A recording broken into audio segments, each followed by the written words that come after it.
il fait la distinction entre les fâchés et les fachos. Toujours le même truc. Mais ces fachos sur lesquels il crache, qui sont bien moins fachos que ceux qui vont insulter les policiers dans la rue ou incendier les véhicules ou détériorer le mobilier urbain, souvent avec sa bénédiction, c'est notre électorat. Mais là, il est bon à prendre. Ah là, il est bon à prendre.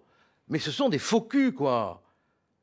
Quand l'électorat peut venir... Des faux culs. Mais attendez, mais qu'est-ce qu'il fait là? Écoutez-le, je veux dire, il est en train de nous dire qu'au Front National, il y a des fachos, mais que les fâchés ne seraient pas fachos parce qu'ils rejoindraient l'ami des dictatures. Bon, ça veut simplement dire qu'on est dans une espèce de critique qui vise à diaboliser, mais en même temps à récupérer un électorat. Vous êtes d'accord que c'est lui aujourd'hui qui occupe le rôle de principal opposant à Emmanuel Macron?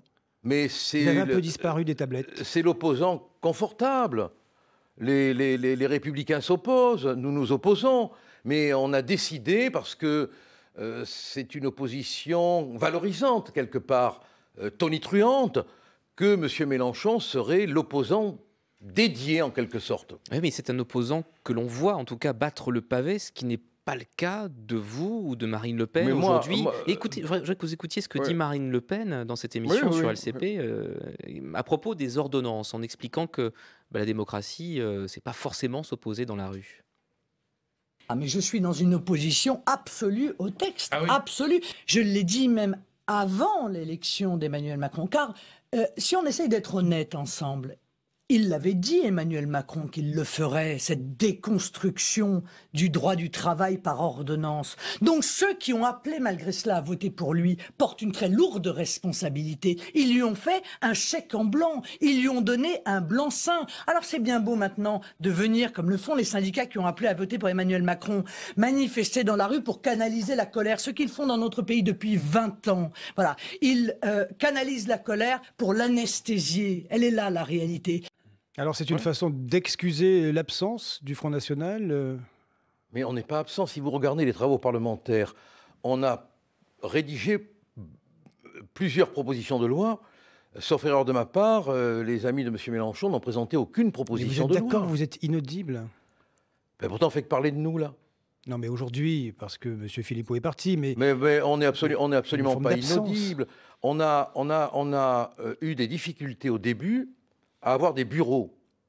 Enfin, sachez quand même que pour que nous ayons enfin des bureaux, il a fallu que je menace d'aller m'installer devant le Palais Bourbon avec un hamac, un parasol et une table. Enfin, Yael Gauze vous parle de grandes manifestations dans la rue et vous ne parlez de voulez bureaux.